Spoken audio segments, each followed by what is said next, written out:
Introduction to Law. We will be discussing the legal system and the jurisdiction of courts of law in legal disputes. And the purpose of this lecture is so that you learn a little bit about the background of the legal system and understand how the legal environment affects business decisions.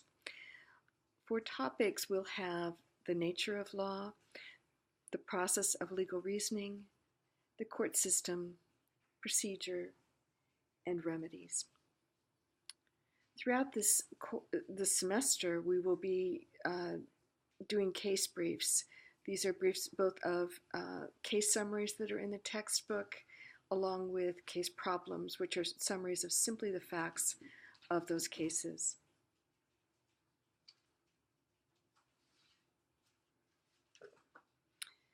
For learning objectives,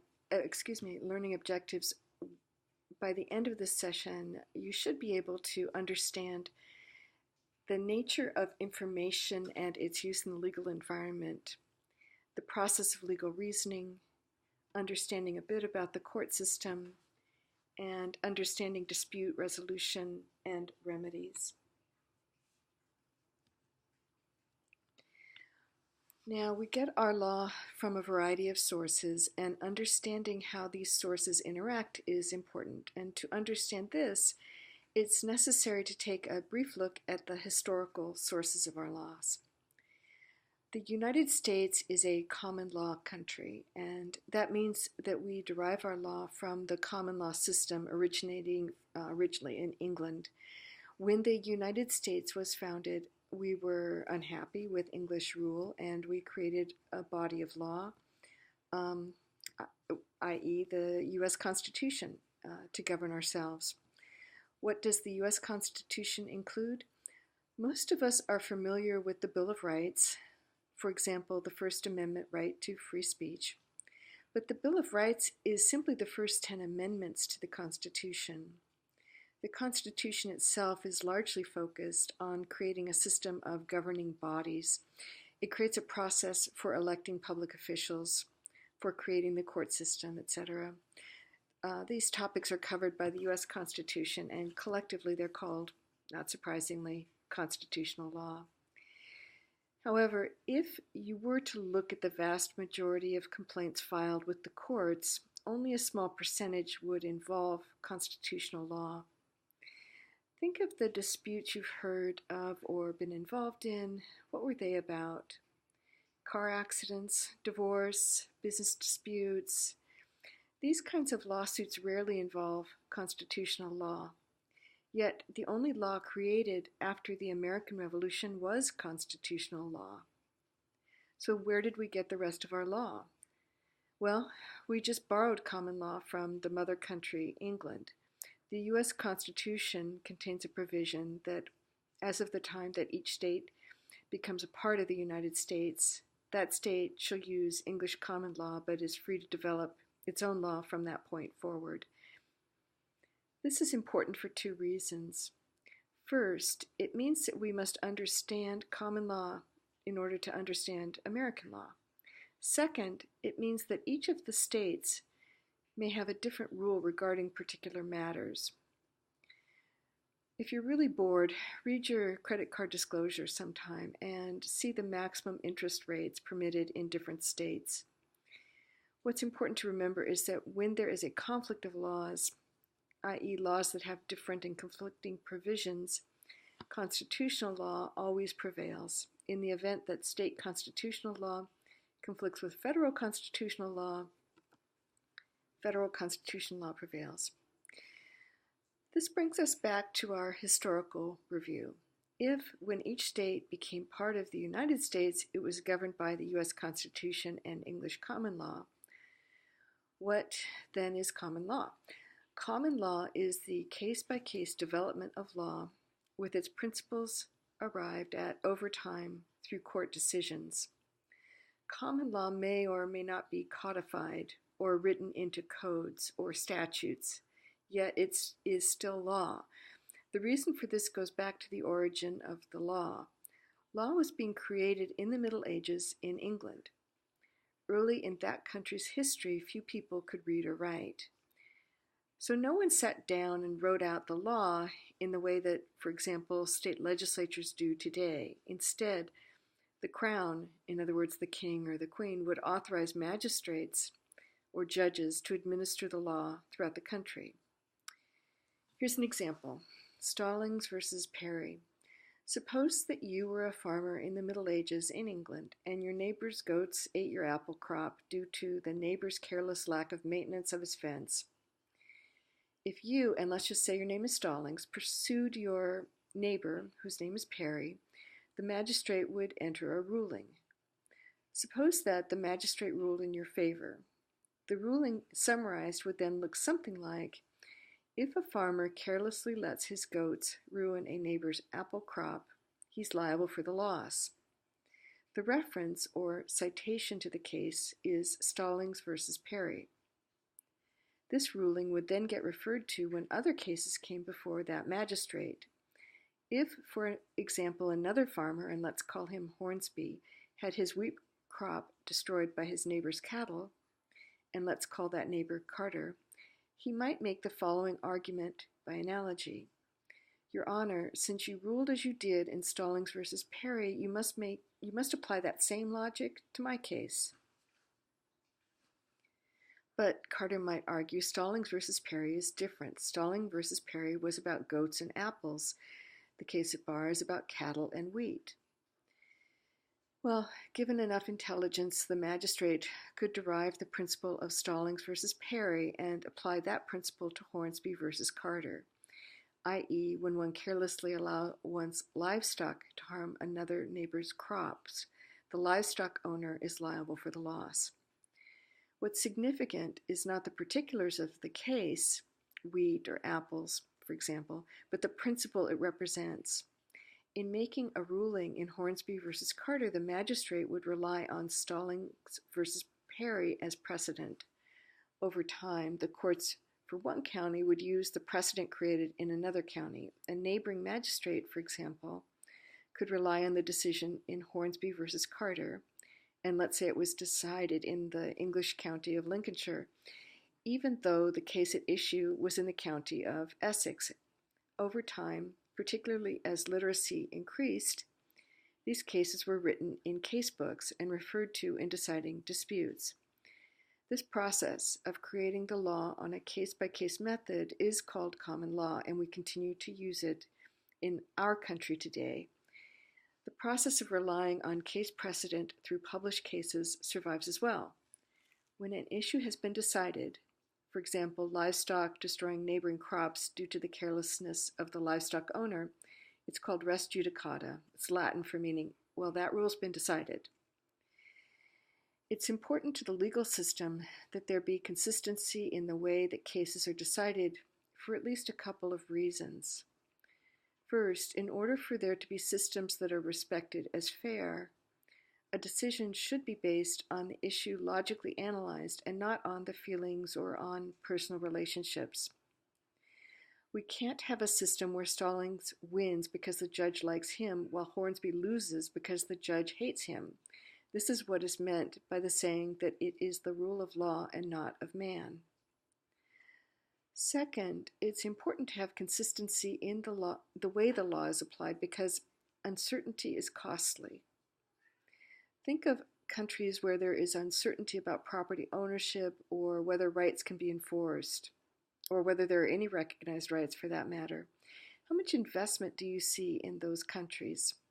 Would you be eager to put money into developing, let's say, oil wells in a country where you fear that a military coup might cause you to lose those oil wells with no financial recompense?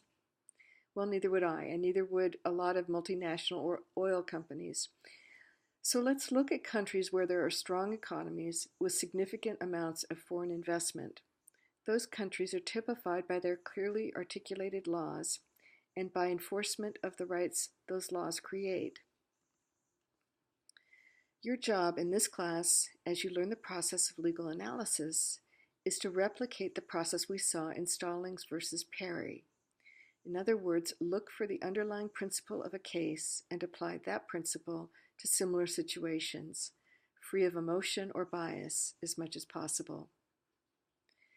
The U.S. Constitution gives each state the power to create constitutions, then just as it gives each state the power to create statutory law. Statutory law is when the legislative branch of government, for example, the U.S. Congress or the state legislature, writes down or codifies the laws.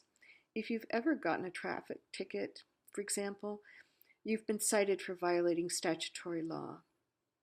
Case analysis, as we discussed in our hypothetical of Stallings versus Perry, is used to decide anything that may be unclear in the way that a statute is applied. We will see examples of that as we analyze the cases in the text.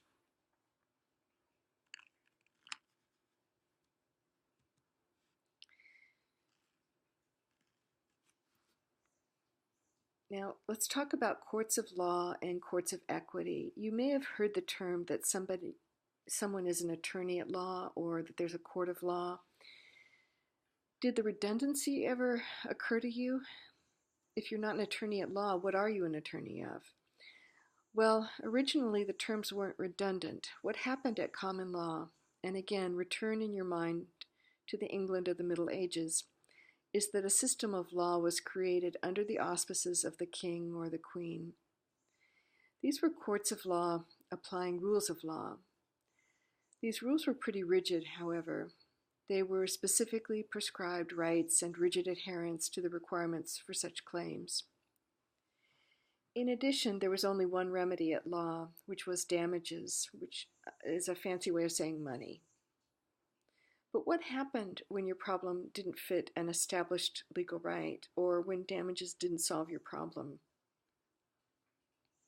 In a court of law, you'd be out of luck.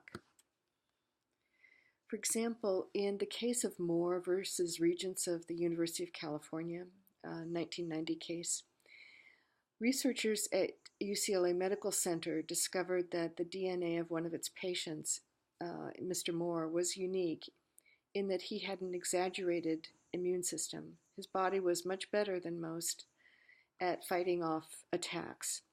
This characteristic would be enormously useful to those with compromised immune systems. Think of HIV or cancer patients. Researchers derived Mr. Moore's cell line, patented it, and sold Mr. Moore's DNA to a pharmaceutical manufacturer without Mr. Moore's knowledge. Does Mr. Moore have any rights? What do you think the answer would be in a court of law using common law? What rights do you think that medieval courts gave individuals over their DNA? Well, none, of course, because the issue had never occurred. It was, at that time, scientifically impossible. Mr. Moore's complaint in a traditional court of law would have been dismissed because he could not state an established legal right. It was a rigid system, and Mr. Moore could not state a claim recognized by any then existing theory. In addition, claimants who wanted a remedy other than damages or money would be bounced out of a court of law. The only remedy courts of law could award was damages. Well, rigid systems don't survive, and yet we're still using a centuries-old system that was originally quite rigid. What happened to free up that rigidity? What happened to free up the rigidity was the creation of another system of courts, courts of equity. Another source of power, again, we're talking about England in the Middle Ages, arose to fill the gap left by the legal system. In addition to the Crown of England, in other words, the king or the queen, who else had power in England at that time? The Church. The Church of England authorized its own parallel system of courts and appointed priests to act as judges. These were called courts of equity. Equity in a legal sense refers to fairness, not ownership as it's used in property ownership and finance, for example. A claimant could go to a court of equity and say, I know I have no remedy at law, but that's not fair. Where there's a wrong, there should be a remedy. A court of equity could give any remedy other than damages. For example, it could give the remedy of an injunction. And it could recognize rights not recognized in courts of law. Why are we spending time on it? Because the distinction remains important today. While most states have merged their courts of law with courts of equity, there are still preferences for remedies of law. In other words, preferences to award damages and not other remedies.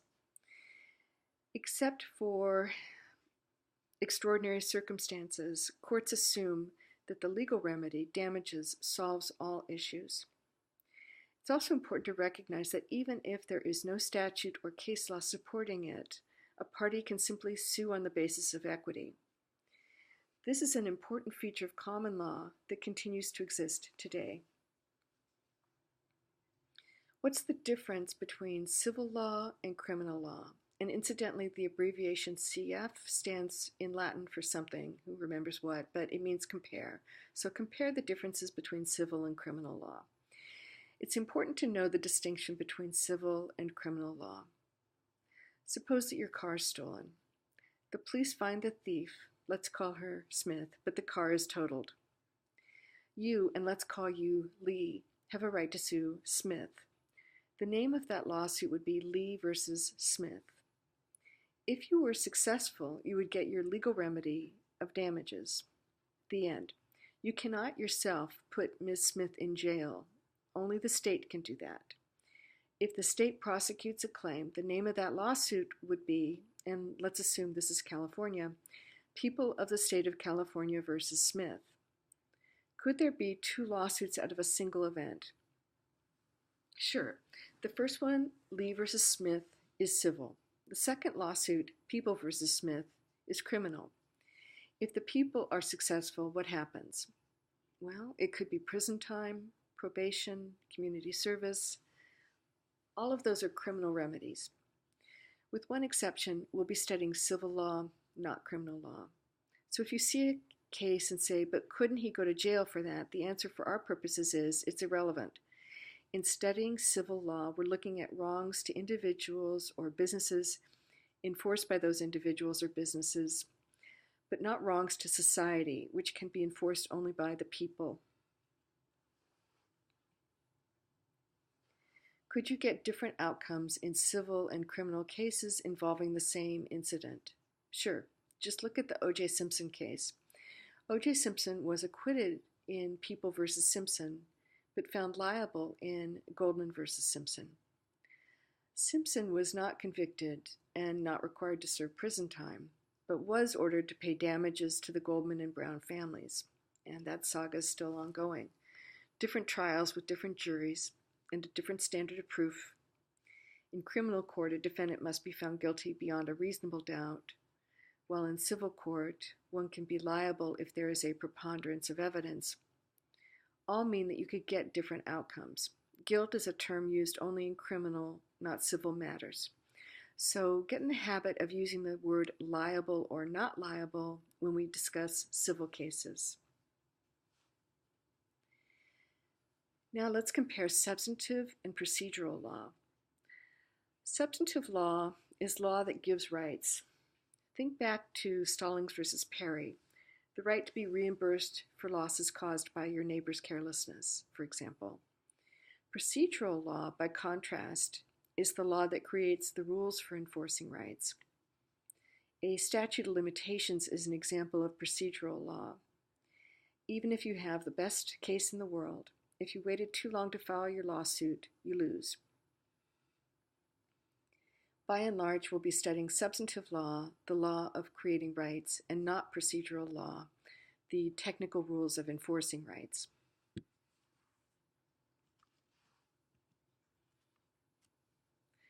Let's talk about the process for legal reasoning. We've already discussed legal reasoning in our examination of case law analysis and common law. Legal reasoning means identifying the issue or question presented by a problem, articulating the legal rule, and debating any issues. This is the process you'll use when you brief cases for our class. Be sure to read the instructions on briefing cases in the syllabus. This is a process we'll work at for the duration of the course. When you're arguing how a law applies to a particular case, you'll use certain rules of construction. When analyzing statutes, when the meaning isn't clear, you'll look at the purpose behind those statutes to apply the rule consistent with the statutory purpose. To determine the statutory purpose, courts often look to the intent that the legislators had when they created the law. The legislative intent is relevant in how to apply a law consistent with its purpose.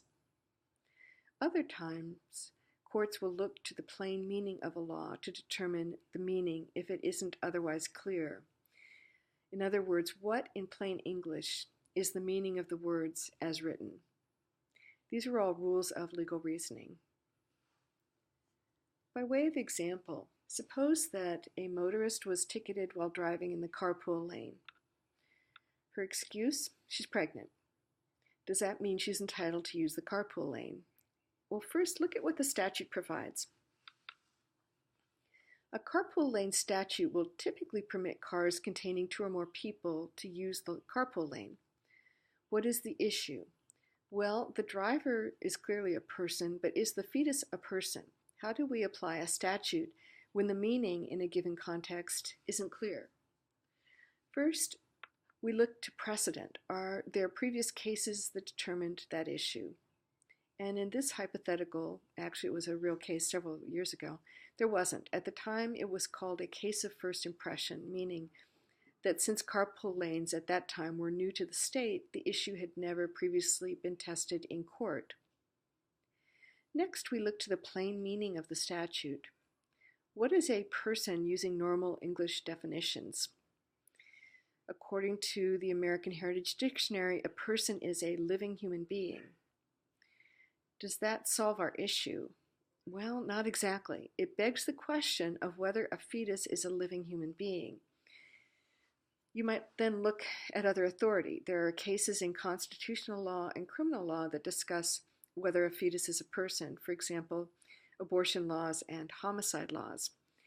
Are they helpful in deciding our issue? Well, not especially. If we're looking at the statutory purpose of the law, what did the state legislature intend when they passed the carpool lane statute? In other words, what was the legislative intent? Well, the legislature wanted to get cars off the road by encouraging carpooling. Using that statutory purpose, should we consider a fetus to be a person for purposes of the carpool lane? Well, no, since fetuses can't drive, allowing a pregnant woman to use the carpool lane doesn't take a car off the road. But using that same reasoning, a 4-year-old isn't a person, since she can't drive herself either. But circling back to plain meaning, we have to conclude that 4-year-olds are clearly people. In sum, the court concluded that for purposes of the Vehicle Code, a fetus was not a person within the meaning of the carpool lane statute. Woo!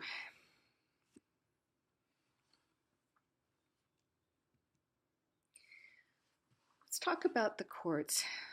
Before you read the cases on the substantive areas of law we'll be studying, you'll need to know a little bit about the court system. Compare state courts with federal courts. State courts decide state law. Federal courts normally decide federal law, although there are some exceptions that we won't need to examine here. So far, that's easy enough, but be aware that the vast majority of law is state and not federal. Contracts, torts, intellectual property, all of these are matters of state and not federal law. Remember our discussion about the establishment of common law at the time that the U.S. Constitution was created? It left to the states the job of creating its law. Some exceptions will be studied throughout the semester, but in general, most of the law we'll be studying is state law and not federal law. If there's a conflict between state and federal law prevails. What about the difference between trial and appellate courts? Trial courts hear trials, appellate courts hear appeals. We'll talk more about the appellate process in a minute, but for now, just realize that whenever you've seen a court portrayed in a movie or a TV show, you've probably seen a trial court. That means there's a judge, sometimes there's a jury, the parties are present. In real life, if one of the parties wishes to challenge the trial court's decision, whether the trial was concluded or the case was dismissed prior to trial, they may be able to appeal the trial court's decision. That's where appellate courts come in. They do not normally hear about the merits of the case. Instead, a panel, anywhere from 3 to 9 justices, hears debate on whether the law was improperly applied at the trial court level. Witnesses don't testify, there's no jury, it's simply a legal debate. That's why you don't see appellate courts portrayed in entertainment media. A bunch of lawyers arguing is just not the stuff of drama. The vast majority of lawsuits, however, never make it to trial. They settle. Why? Because the path to a trial is lengthy and costly. Plus, uncertainty plays a part. Claimants often settle at what they feel to be a discount because there's no certainty that they'd get anything if the case went to trial. Similarly, defendants may pay on a case where they think they might win because it saves them the cost of the attorney, and there's no certainty that they would win at trial. Less than 5% of all civil lawsuits go to trial. Of those that do, a tiny minority of civil cases are appealed. This is because appellate courts aren't normally required to hear civil appeals. This is unlike criminal trials where criminal defendants have a right to appeal. Appellate courts will consider civil appeals normally in 2 kinds of cases. Either cases of first impression, remember our discussion of the pregnant carpool lane driver, or when there's a conflict in how lower courts are interpreting the law. Remember our discussion from common law, consistency is important. Of the few civil appellate cases that are heard, even fewer result in published opinions. Remember those common law casebooks? These are their progeny. You can't cite a case as precedent unless it's been published in one of these books. All of the cases you'll be reading in this course made it that far in the legal system.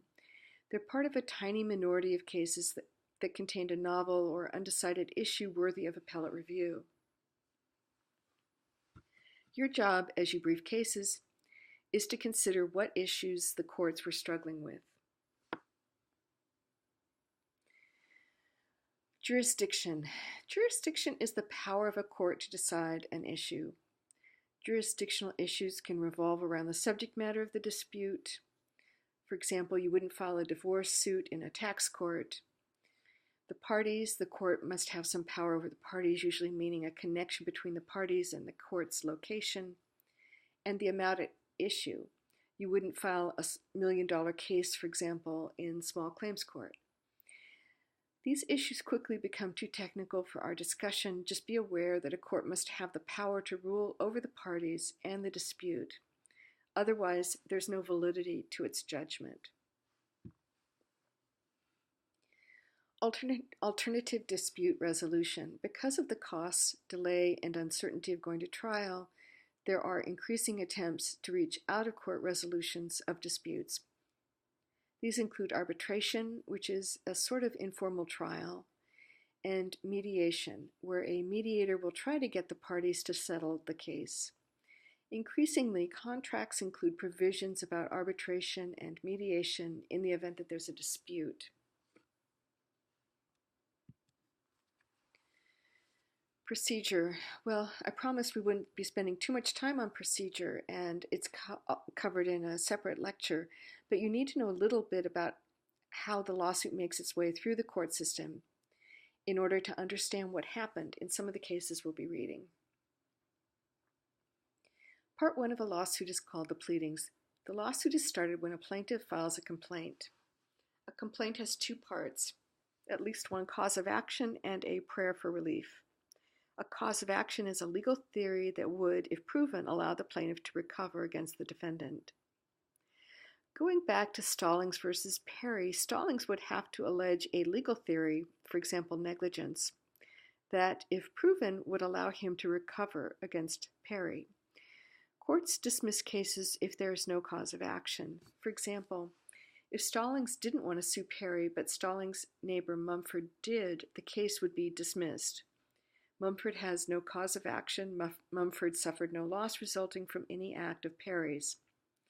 You need to know the term to understand what the courts are doing. Prayers for relief are what the plaintiff is asking the court for. It's insufficient to simply say you've been wronged. You must tell the court what remedy you want. Cases can get dismissed if the desired remedy is something the court cannot grant. There's a glossary of terms in the back of the text. Consult it whenever you come across a term that you're not familiar with. It's not important that you memorize these terms for their own sake. Rather, you need to understand the history of a case to see what the court is doing. After the pleading stage, the lawsuit enters the discovery stage. Discovery is the process by which each party finds out what evidence the other party has to support their argument. You may come across terms like interrogatories, which are written questions and answers, depositions, which are oral questions and answers, and other types of discovery. The only other procedural terms you'll need to know for our class are those that relate to motions to dismiss a complaint. These terms will come up when you read that a case went to appeal. For example, after the defendant's demurrer was improperly sustained. Huh? This is a fancy way of saying that the court dismissed the lawsuit prior to trial and the plaintiff is appealing that ruling. Motions to dismiss have confusingly different names depending on when they occur during the course of the litigation. None of that matters in our class. The only important thing is that you translate the following into motions to dismiss. Those terms would include demurrer, motion for summary judgment, motion for non-suit, motion for judgment NOV, which is notwithstanding the verdict.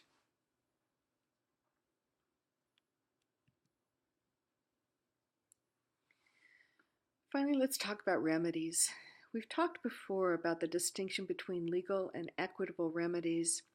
The preferred remedy is always the legal remedy, in other words, damages. Only in cases where money cannot solve a problem, or get as close to solving it as anything can, will a court order an equitable remedy.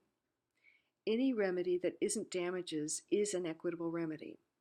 For our purposes, this would include injunctions, which is when a court orders a party to stop doing something, a TRO or a temporary restraining order, which is to refrain from doing something, at least temporarily, and specific performance, where a court orders a party to go out and do what he had contracted to do.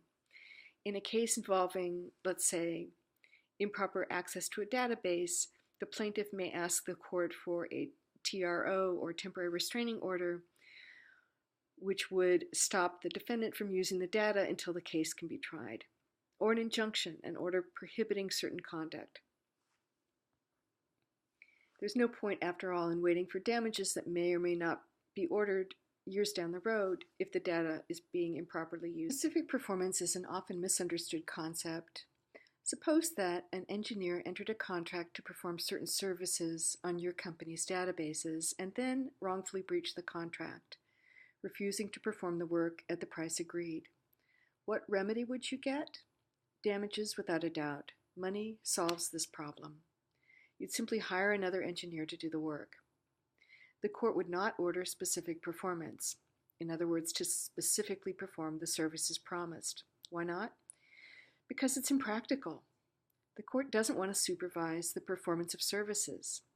And it's ill-advised. Do you really want the original engineer after you sued her?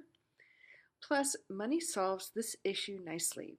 Remember that courts have a preference for the legal, not equitable, remedy. Suppose the original contract called for the performance of the services at a price of $45,000. You hire a new engineer to perform the services at a cost of $49,000. What are your damages? $4,000. That's the loss you incurred as a result of the breach. And no, you won't normally get anything for the time and trouble unless you had an enforceable provision about it in the contract. And no, you don't get $45,000. You didn't lose that amount. What if the replacement engineer charges $42,000, in other words, less than the original contract price? What are your damages? Well, nothing. You benefited from the breach. Congratulations, you just lost your lawsuit. You cannot state a cause of action since you did not suffer a loss caused by the breach. The only time you'll get specific performance is in the sale of truly unique. Back to legal remedies, which are easy. It's damages, in other words, money. You'll need to know the following different types of damages. Compensatory, which is a combination of actual and general damages, and punitive damages. The purpose of compensatory damages is to compensate the victim. The purpose of punitive damages is to punish the wrongdoer. Note that these are very different goals and have different requirements that become relevant when we study torts and contracts. Whenever a plaintiff in a civil lawsuit prevails, he'll be entitled to his compensatory damages, the damages he needs to become whole. He will not, however, be entitled to punish the defendant unless he can show that the defendant committed an intentional tort. For now, realize that as much as you want to punish that engineer for not performing the contract, you can't get punitive damages for her wrongful breach.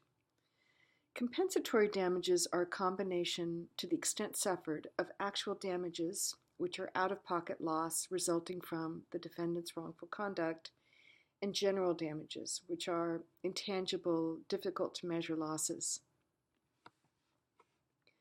Suppose that you were in a car accident caused by a drunk driver rear-ending your car.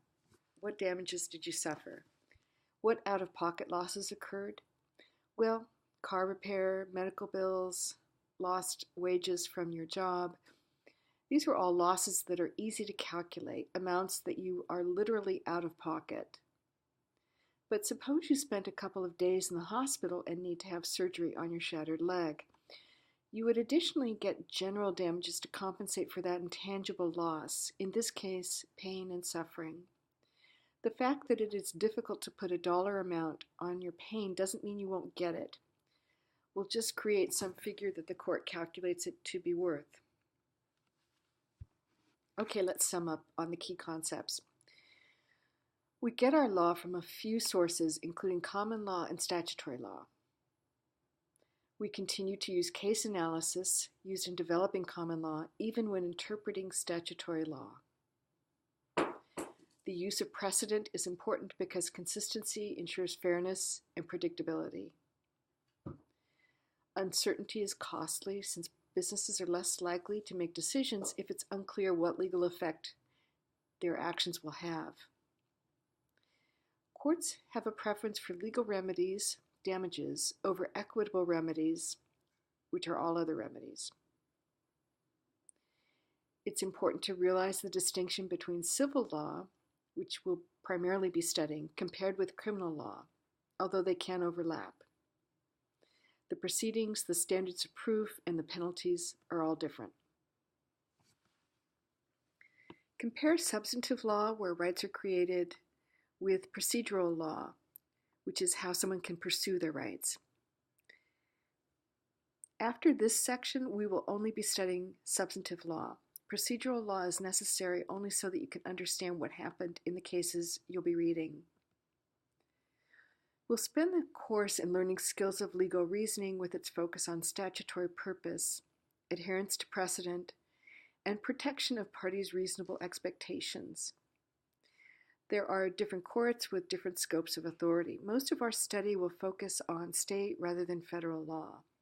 All of the cases you'll be reading were decided on by appellate courts after the trial court made some final disposition of the matter. Courts can't act without the authority or jurisdiction to do so. Because of the costs and delays of the court system, there's an increasing use of alternative dispute resolution methods to resolve disagreements. It's important to understand the difference between compensatory damages designed to compensate victims and are comprised of actual and general damages with punitive damages, which are designed to punish wrongdoers. In summary, because our system of laws incorporates both common law and statutory law, it is important that you realize how we use case analysis to interpret the law. Throughout the term, we'll be analyzing cases. The process of analysis is often more important than the conclusions you reach, since it is this process that will help you improve your analytic ability and determine the risk that a business matter may be determined adverse to your interests. After this section, we will not be revisiting procedural law. Its only importance in this class is that you understand what happened procedurally in the cases you're analyzing.